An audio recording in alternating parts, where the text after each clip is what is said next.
Com o final do arco da Maki, vemos que sua evolução foi elevado ao patamar de Toji Fushiguro, com suas habilidades maestrais com sua restrição celestial.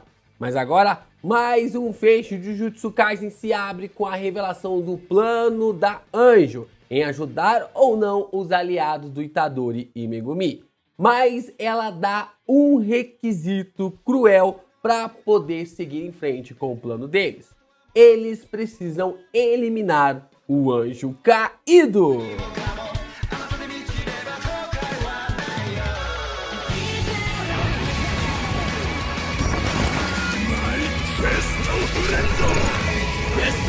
Yo, Geeks, aqui é o LP e vocês estão no canal do Geek Brasil. Fiquem ligados porque esse vídeo contém spoilers do capítulo 199 de Jujutsu Kaisen. Sim, pessoal, faltando apenas mais um capítulo para que Gege Akutami chegue a 200 capítulos. Caraca, isso é realmente uma marca gigantesca, né? 200 capítulos. E caraca, a gente tem muita coisa, né? Retorno do Sukuna, retorno do Megumi, retorno do Itadori, muita coisa pra gente falar nesse capítulo, tem bastante detalhes, inclusive pontos relacionados ali ao japonês, pra gente entender mais sobre esse contexto do Anjo Caído. E aí, já deixa então o seu like, já se inscreve aqui no canal, já realmente fortalece o canal do Geek Brasil pra gente chegar na nossa marca de 100 mil inscritos e compartilha esse vídeo com seus amigos, porque tem muita coisa interessante pra gente falar sobre Jujutsu Kaisen. Esse vídeo é extremamente importante para você entender mais sobre o universo de Jujutsu Kaisen. Vamos lá, né? O capítulo começa com o Maki encontrando o Noritoshi e ouvindo ele perguntar se eles haviam vencido. E a garota responde que sim, né? Ela fala, claro, né? Eles começaram a batalha com ela dizendo que ela seria crucial para a vitória e agora ela falando com convicção de que, com clareza de que eles venceram ali o Naiwa. E aí que ela também diz, ela dá os créditos tanto para o Katana Man quanto também pelo Sumo Man que ajudaram ela a vencer o Naiwa. Noritoshi pergunta o que aconteceu com eles e Maki diz que eles estão todos ferrados, assim como o Kamo, e que ela vai ter que carregar ali todos depois, né? Que nenhum mais aguenta ficar em pé, então ela vai ter que carregar eles ali para poder se locomoverem até que eles sejam curados. Kamo então fala que não consegue entender por que recebeu esse nome, né? Ele ficou pensando, interagindo, falando ali com a Maki e assim ele ficou realmente pensando por que havia recebido esse nome em sua família e que ele se considera um inútil, né? Que tanto ali das três grandes famílias ele acabou realmente sendo considerado como um inútil, mesmo portando ali a maior técnica em que o clã Kamo poderia ter. Maki diz ter conversado também com sua mãe, mas como estava com a cabeça quente, ela a matou muito cedo e que deveria ter conversado com ela mais, né? É bem interessante, né? Tipo, deveria ter conversado ali com a minha mãe um pouquinho mais, para depois matar ela, né? Eu acho que é uma fala meio psicopatia, né? Envolvendo algo mais psicopata, coisa do tipo. Mas a gente também sabe que a Maki não vivia num ambiente familiar muito agradável, né? Então a gente dá uma passadinha de pano aqui pra personagem, né? E aí a gente vê essa fala da Maki, né? Dizendo sobre ela ter realmente matado a mãe dela cedo demais, né? Ela se lembra da fala do Naiwa de que a mãe dela havia matado ali o personagem, né? Nesse conceito. E que ela realmente se arrepende de ter feito isso, de não ter conversado com ela um pouco mais. A Zenin diz que no fim ela não entendeu nada do que ambos passaram, né? Do que ambos realmente estavam passando através ali dos sentimentos das suas mães. Mas que agora não tem nada que eles possam fazer. A única coisa que eles precisam realmente fazer é seguir em frente e não cair no mesmo erro que levaram eles até o abismo da desesperança, né? O próprio Noritoshi eu acho que ainda vai ter um desenvolvimento relacionado às suas habilidades ainda maior. Por mais que as habilidades da Maki estejam já completas, eu acho que o Noritoshi ainda vai ter ali alguma importância ou coisa do tipo na trama por si só. E olha só, por mais que o desenvolvimento do Noritoshi não tenha ali no background do personagem, a gente observa esse desenvolvimento acontecendo em off.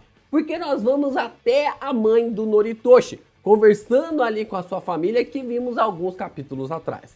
Ela diz ao seu marido que está ao seu lado e ao garoto à sua frente, que parece ali ser o seu filho, que ela estava com raiva da família Kamo e deu o nome de Noritoshi Kamo pela rebeldia, né? Como ela estava realmente com raiva da família por tomar o Noritoshi dela, ela acabou indo e registrando o nome ali de Noritoshi Kamo no cartório, ou seja, lá onde que seja, eu acho que é no cartório, né, que registra o nome de crianças ali no Japão, deve ser no cartório, aqui no Brasil é no cartório, lá no Japão também deve ter sido, e assim, esse nome Noritoshi Kamo era um tabu na família Kamo, isso foi uma afronta dela para a própria família, né, para essa família realmente na qual ela estava com raiva.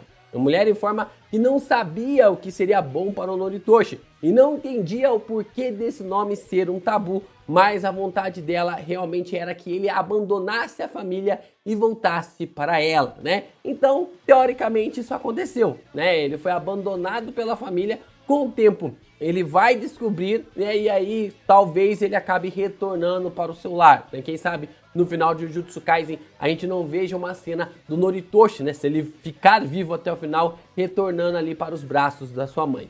O garoto então pergunta para sua mãe sobre do que ela estava falando e ela responde que era sobre o seu irmão mais velho e pergunta se ele não gosta realmente do seu irmão. O rapaz fica desconcertado com a pergunta e responde que não é isso e que ele está curioso para saber se ele é uma pessoa muito gentil, se ele é uma pessoa realmente boa, se ele está bem e se ele é extremamente gentil. Ela sorri então para seu filho mais novo e responde que é claro que ele é gentil, porque ele é filho dela. Bom, então o Gege respondeu uma das grandes questões para nós relacionadas ao Jujutsu Kaisen, né? Do porquê que o Noritoshi Kamo tinha esse nome tão maligno que carrega realmente no universo de Jujutsu, né? A gente sabe que o Noritoshi Kamo, que viveu há 150 anos atrás, era um cara extremamente cruel. E por que você daria um nome desse para ali o seu filho? Não faz nenhum sentido. E aí, como uma afronta à família, ela acabou batizando o filho dela com um nome que era um tabu para o clã, né? Só que mesmo assim ela não sabia quem era essa pessoa, o que ele tinha feito, porque provavelmente se ela soubesse, ela não teria dado esse nome ali para o Noritoshi. Então foi um bom desenvolvimento, foi uma boa conclusão nesse sentido. Eu espero que o Noritoshi ainda seja mais desenvolvido nas suas habilidades. Pô, nós estamos falando das 3 grandes famílias, os 3 grandes clãs. E aí ele tá muito abaixo em relação ali, tanto as habilidades e os potenciais do próprio Fushiguro e também da Maki, quanto também, vixe, do Gojo não tem ninguém.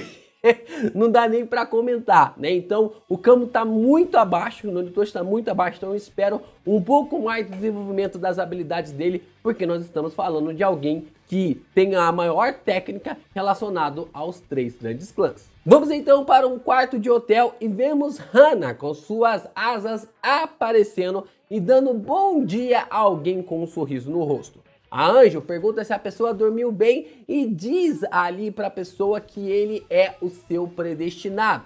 Então vemos que ela está conversando com o Megumi. Rabugento, como sempre, Megumi se vira para o lado dizendo que está falando com Itadori, perguntando quanto tempo ele dormiu. Vemos Itadori olhando da janela do apartamento como se fosse um magnata, todo empolgado, respondendo ao Megumi que ele dormiu por 2 dias. Itadori parece estar tomando vinho, o que seria algo estranho, já que ele mesmo disse que não gosta muito de bebidas alcoólicas, né? E como ele é menor de idade, isso fica algo meio estranho, né? Mas não sei se acabou esquecendo alguma notinha ali, o próprio Gege ou coisa do tipo, ou se realmente deixou passar isso daí de uma forma como a Jump deixa realmente colocar essas questões de vez em quando. Takaba então aparece contente porque ele estava vendo o Megumi acordado, dizendo que ele deve estar com fome e que havia trazido um monte de coisas para eles comerem. Eles ficam perguntando que tipo de comida que ele havia trazido e o Takaba responde que foram comidas congeladas. E vem a pergunta do porquê a eletricidade não havia caído. Takaba então explica que não se trata realmente de um terremoto, um maremoto ou coisa do tipo, coisa que é muito comum ali no Japão. Por isso que acharam que quem está dentro da barreira pode precisar de energia elétrica para alguma emergência ou nessa situação relacionado ali a salvar a vida de uma pessoa ou coisa do tipo. Hana fica meio intrigada do porquê o Takaba entrou na barreira, porque quis, e ele responde que não tinha visto os jornais ultimamente, que a ignorância é uma bênção menos para os adultos.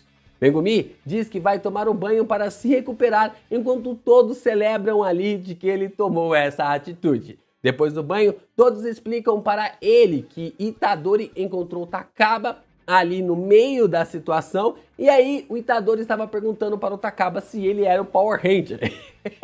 Essa cena é muito engraçada, cara, porque ele tá narrando, né, o Itadori tá narrando ali a situação, e aí o Itadori chega perto do Takaba e pergunta se ele é ele vai perguntar, né, se ele é o Power Ranger, e aí o Takaba fala, não, nem se atreva a terminar a frase. E aí a gente consegue ver que enquanto eles estavam procurando o Megumi, eles viram a Hana carregando ele pelos céus e lá eles vieram parar naquele quarto. Megumi então pergunta a eles se não desconfiavam de nada um dos outros e os três responderam nah! De uma forma muito boa, cara, muito engraçada. Então, do seu jeito depressivo, né, do seu jeito ali sad boy, ele acaba pedindo desculpas e obrigado por terem salvado ele, fazendo os três ficarem meio sem graça, com a mão na cabeça, dizendo nah! De novo. Então, o Itadori atualiza o Megumi, dizendo que Hakari conseguiu mais 100 pontos e que o Yuta havia conseguido mais outros 190. E somando todos os pontos, agora eles possuem 359 pontos. Itadori então começa a atropelar a todos com seus pensamentos estratégicos e Megumi pede para ele esperar um pouco. Ele pergunta ali para o Takaba se eles podem mesmo usar os seus pontos e ele responde que está sem problema, né? Não tem nenhum problema com isso. Takaba diz que está feliz apenas de poder participar sem precisar matar ninguém à força. E isso é por causa do Itadori. E Hana responde a mesma coisa, né? Que o Itadori acabou colocando aquela regra de que você só precisa ter um ponto, né? Para poder sobreviver e assim você pode passar um ponto para outra pessoa e fazer com que ela fique viva. Mas como sempre, Megumi é direto ao assunto. Não muito difícil de notar, ele percebe que Hana é a anjo que eles estão tanto assim procurando. Megumi pergunta por que ela o salvou e por que ela está na Tóquio 1, fazendo com que ela fique meio desconcertada, ela fica meio envergonhada de ser confrontada assim de uma forma tão descarada para o Megumi. Então, uma voz responde que é a anjo. Então, da mesma forma que o Sukuna brota na bochecha do Itadori, uma boca surge no rosto da Hana, dizendo que não é educado interrogar uma jovem moça dessa forma, do jeito como o Megumi acabou fazendo. Fushiguro e Takaba ficam assustados e Itadori apenas reconhece que ela é como ele, né? Da mesma forma que existe ali um objeto dentro do Itadori, a Hana também possui a mesma coisa. A boca na bochecha da Hana diz que salvou Megumi porque ele e a Hana costumavam, mas não termina a frase, né? A Hana não deixa ele terminar a frase porque ela põe ali a sua mão na frente da boca, na bochecha, para interromper a fala ali da boca e a gente não sabe realmente o que ela iria falar porque ela acaba gritando. Ela disfarça a situação perguntando se precisa realmente de algum motivo para salvar alguém desmaiado na rua, deixando Itadori e Takaba impressionados de como ela é uma boa pessoa. E aqui dá para criar realmente aqui um parênteses, né, para poder observar dessa relação do Itadori com o Takaba de uma forma interessante. E como a técnica amaldiçoada, pelo menos é o meu palpite, a técnica amaldiçoada do Takaba não funcionaria ali no Itadori, porque todas as pessoas que não riem das suas piadas, a técnica amaldiçoada dele funciona. E aí o Itadori com certeza seria a pessoa que riria, queria rir ali das piadas do Takaba, eu tenho plena convicção nisso. O Itadori, ele consegue ter ali um senso de humor um pouquinho mais fragilizado do que o Gojo, né? Legal que até mesmo ali o próprio Gege, ele fala, né? O narrador até mesmo comenta que a técnica do Takaba funcionaria no Gojo, né? Por causa da situação dele não rir nem das piadas ali do Takaba. Mas o Itadori com certeza riria e o personagem não saberia o que fazer dali pra frente. A boca então surge na mão da Hana, dizendo que já que eles estão procurando por ela, eles já sabem da sua técnica amaldiçoada. Hana diz que sua técnica de quebrar selos e barreiras tem a capacidade de anular técnicas amaldiçoadas e faz com que eles consigam entrar e sair das colônias como quiserem, assim como o Maki faz. mas ela deve ser capaz de transportar mais pessoas junto com ela, né? Já que ela tem a capacidade de anular ali as barreiras, ela pode fazer essa transição de uma forma muito comum. Hana diz que não foi para Tóquio 2 porque sabia que Hajime estava lá, né? E ela foi esperta, porque se ela caísse nas mãos do Hajime, com certeza ia virar pó. E que seu objetivo é eliminar o máximo de jogadores reencarnados. Ela diz que a maioria das reencarnações destrói a mente dos receptáculos que eles reencarnam, seja por querer ou sem querer. E que isso é algo que não deveria acontecer e que provavelmente isso vai contra as leis de Deus. Megumi então se pergunta sobre esse Deus e ela responde que é apenas o nome dado pela sua crença à pessoa que ela serve. E que Fushiguro pode ignorar isso se ele quiser. E se tem uma coisa que os fãs de Jujutsu Kaisen não vão fazer é ignorar isso, Gigi. Você fala pra gente ignorar, é aí que a gente vai lá e faz o contrário. Ela diz que escolheu coexistir com Hana por causa disso, e a garota tá brava com ela por quase ter revelado um segredo dela. Megumi então pergunta se sua técnica pode desfazer as reencarnações, mas ela diz que 99% das vezes que ela tentou, eles morreram. E ele explica que a reencarnação é a fusão dos objetos amaldiçoados com o corpo vivo e que é quase impossível separar um do outro. Então eu realmente fiquei curioso nessa parte, porque se o próprio Kenjaku fez isso com os receptáculos, isso quer dizer que Armando Megumi também faz parte disso. Armando Megumi também tem um contexto bem parecido com o Itadori e também com a Hana. Então isso quer dizer que ela não tem mais volta, não tem mais recuperação para ela e ela não tá totalmente bem, né? A gente sabe que ela sabe quem é o Megumi, ela sabe que tem coisas por detrás ali em relação a esse relacionamento desses dois, mas que provavelmente é de alguém que viveu há muito tempo, mas nós não fazemos ideia de quem seja essa pessoa que reencarnou no corpo da irmã do Megumi. Itadori então chega à conclusão de que é por isso que o Sukuna vai morrer se ele morrer, já que separar um objeto amaldiçoado do corpo do receptáculo é quase impossível. Ela então responde ao Megumi que se ele quiser voltar a pessoa para o seu estado original, ela não vai poder ajudar. Se o plano deles for esse, pode esquecer que ela não vai conseguir ajudar com toda certeza. Fushiguro explica que o que eles querem é apenas quebrar o selo de um objeto amaldiçoado, de grau especial chamado de Reino da Prisão.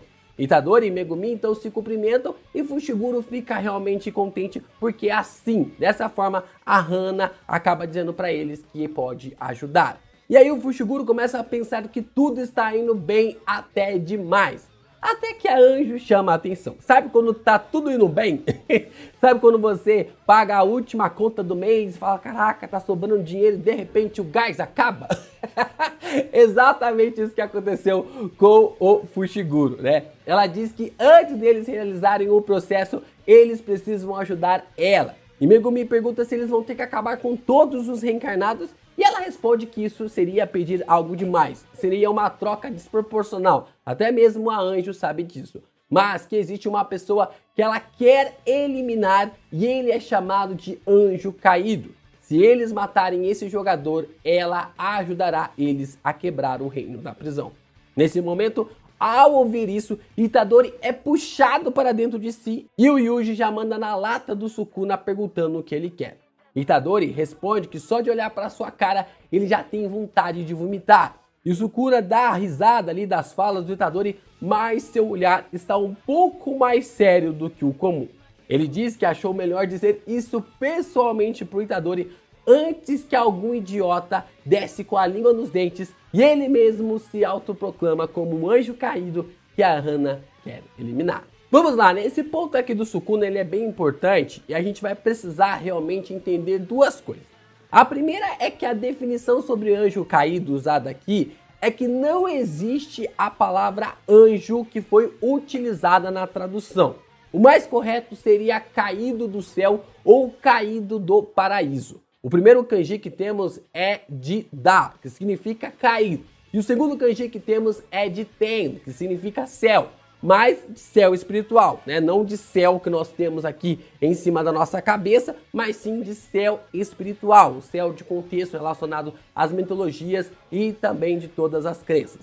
E nós também temos ali a convicção e a definição de que a palavra anjo é escrito com outros dois kanjis, que é ten e o outro que nós temos ali a palavra Shi. E aí nós temos a palavra anjo para Tenshi, que tem a definição de algo ali como basicamente vindo do paraíso, né? Tendo essa definição como algo vindo do paraíso. Então fica muito difícil de cravar qualquer coisa sobre o Sukuna ser levado para os meios cristãos, ser literalmente algo ligado ao anjo caído descrito na Bíblia. Lembrando que Gege Akutami disse que Ryomei Sukuna não é o seu nome verdadeiro. Isso está no guia oficial de Jujutsu Kaisen, Panini paga nós.